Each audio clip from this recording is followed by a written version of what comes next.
You know what we need to play Blue's Clues? Our handy dandy notebook. Right. Come on. Hey, side table. Do you have my notebook? Great. Thank you, side table. To play Blue's Clues, we gotta find a popper. Right. That's up first. Okay. Then we put it in the custard. Please. We are flying out the popper. That's the second clue. Put it in the notebook, just a Blue's Clues.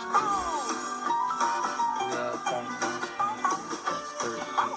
Put it in the notebook, just a Blue's Clues.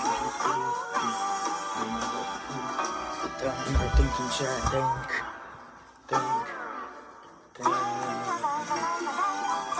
When we use our minds, take a step up, down, we can do anything that we wanna do. Okay, can you help me figure out what we need to put, how we can stop Blue's hiccups? You will? Great.